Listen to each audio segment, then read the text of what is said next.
Thank you for joining the ROAR, Realizing Opportunities and Acknowledging Resiliency, Virginia Network Learning Short. This learning short will be all about resilience, looking at how to develop resilience, identifying some key elements of resiliency, looking at your passion, and providing you with an opportunity to think about some of the tools that we suggest to develop your resiliency and move forward toward your vision.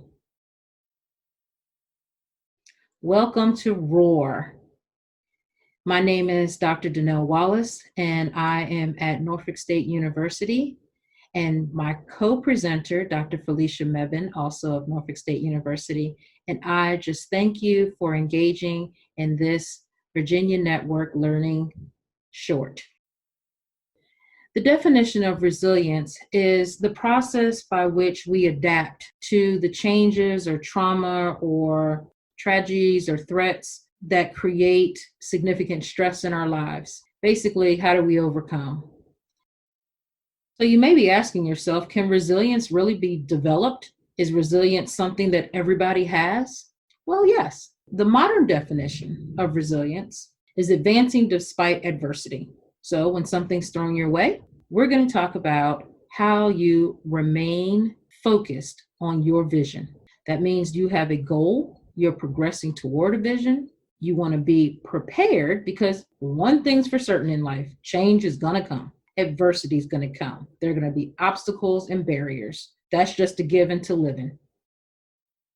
In the book, What I Know for Sure, Oprah Winfrey says, every challenge we take on has the power to knock us to our knees. But what's even more disconcerting than the jolt itself is our fear that we won't withstand it. When we feel the ground beneath us shifting, we panic. What I know for sure, Oprah Winfrey says, is that the only way to endure the quake is to adjust your stance. Strategic resilience development is really about adjusting our stance when change comes. There are going to be organizational changes. They happen. But every change that occurs, even if it jolts us, even if it knocks us off our feet, is an opportunity not to lose our vision, but an opportunity to find a new path to the vision. So let's talk about some opportunities. These are changes in our organizations that often occur, and sometimes they jolt us, sometimes they knock us to and fro, but let's look at them as opportunities to take a different path, to add to our plan so that our vision is still realized. Some of the things, particularly in a university setting, perhaps there are some new resources that come in. You're excited about them. Everybody else may not be. Maybe there's something in your goal setting that aligns with your vision, that these new resources are an opportunity for you to show skills and talents that you've never shown before to garner the attention of those in charge who may then give you a new route to the vision that you have. A colleague becomes sick. They were your right-hand person. They were the one working on your research project, or they were a part of your writing team, or they helped you balance your workload. And now, all of a sudden, you don't have that balance. What's the opportunity for you to utilize some skills and strategies that are there, but you haven't tapped into lately? There's a leadership change. You get a new president, a new provost, a new department chair, a new dean. What are the opportunities there for you to show this person the best of you, the talents and skills that other people may have overlooked? Maybe they'll bring out in you some talents and skills you hadn't even considered for yourself. Being resilient requires that for every new twist, turn, obstacle, hurdle that we face, that we look deeper within and extract the opportunities that we have to make a positive change, to make a difference. One thing that Michelle Obama really stressed in her book, Becoming, was about knowing yourself, knowing what you're passionate about, what's important to you. She says, the noise doesn't go away, but the most successful people I know figure out how to live with it, to lean on people who believe in them and push onward with their goals. Being resilient means I push on toward the goal. There is a diagram here in which purpose is in the center. When we know who we are very clear about our purpose in life. Regardless of whatever our job title is, who am I? Why am I with this organization? That purpose should align with your vision. How does my vision align with the mission of my organization, with my mission for my life, personally and professionally? What exactly am I saying is my vocation? What am I saying is my profession? Now, this doesn't mean you get up every day and you're passionate about every single thing in your job, your career path, or your personal life, but you are grounded in what you believe is your purpose. What is it that you love? What is it you're great at? We're great at so many things. Doesn't mean we use all of them at work, but when change comes, it's an opportunity to pull out those things that we may not be using as readily in order to make that change work. We need to identify how we can get paid for doing what we love. First of all, developing resilience requires that even when we get knocked down, we clearly know our purpose in life. We know our goals, and there's some alignment. Congruence is very important. One of the things that happens when change comes, particularly as it's abrupt, if it knocks us off our feet, as Oprah Winfrey had talked about, one of the things we have to do is how do we regulate our emotions? And that can be very difficult. But one of the things about regulating our emotions is that we don't wait for chaos to ensue. We practice doing that on a regular basis. One of the resources that I'm going to recommend that we do to regulate our emotions is to meditate on a daily basis. When change comes up, particularly unexpected, we need to problem solve. And one of the domains of resiliency is always reasoning through it. We may not like the change, but try to find what's positive and how you're going to plan for that change. The other thing that we often don't think about is when change occurs and we get jolted in some way, shape, or form, we often don't think about how it impacts our nutrition, sleep, and exercise. You still got to keep those things going. Sleep is going to definitely help you regulate your emotions. When we are tired, when we are hungry, we get what my husband calls hangry. And that is not the best decision-making time, nor is it the best way for you to keep composure. Look at your collaboration. What are your support networks, both professional and personal? Who are the people who can help you keep your exercise regime up? Can you Skype them? Can you have some Zoom meetings in which you all exercise together and talk about your day with trusted people? These are important because we can problem solve a lot better when we eat better, when we have sleep, and when we feel good. The other thing you want to think about is tenacity. Our ability to be able to bounce back requires that we have realistic optimism. We may not like the change that has come. We may not like the obstacle that has been placed before us.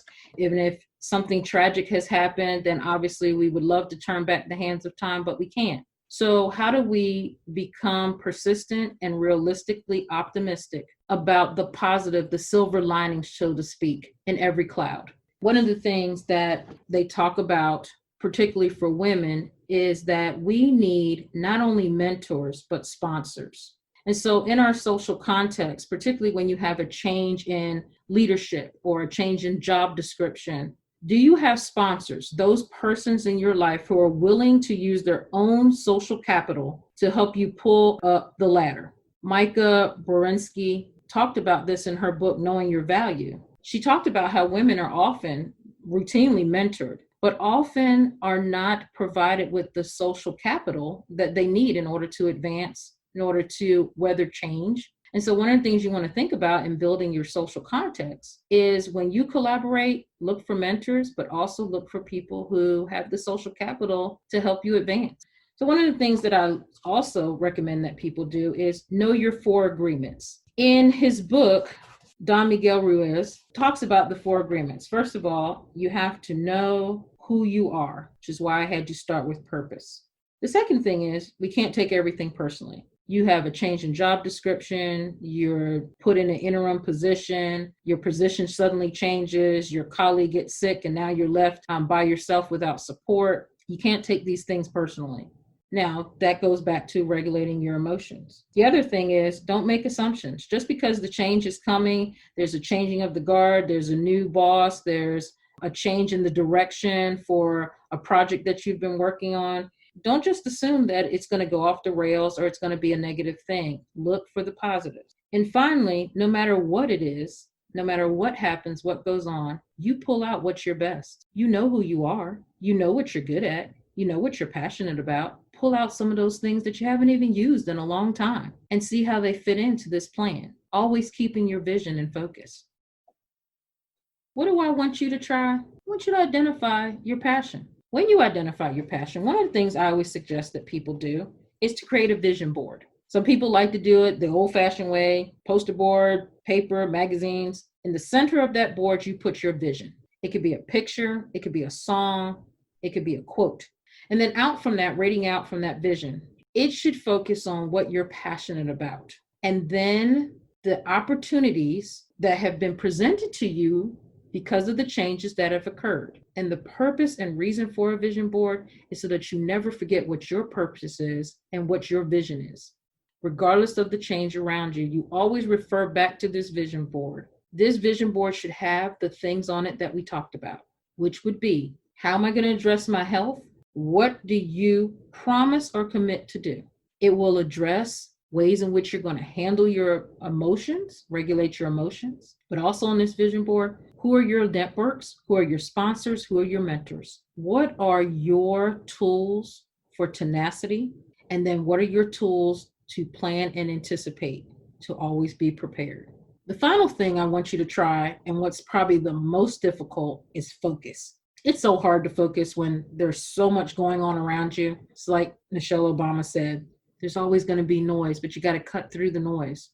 Establishing our resiliency tools also requires that we be honest with ourselves and know when it is time to make our own change, not just wait for change to happen to us.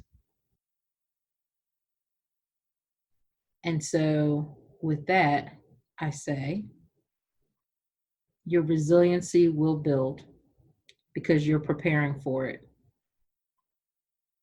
We want you to roar. We definitely want you to realize there are so many opportunities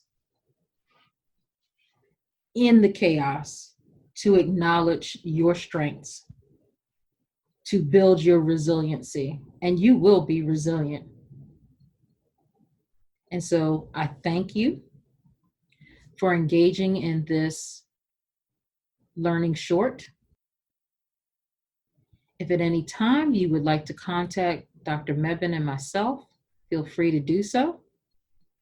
We have provided our emails, Twitter, LinkedIn account information. If you want to engage in any type of a coaching activity for developing your vision board or looking at other tools to build your resilience, we are here for you, and we wish you all the best.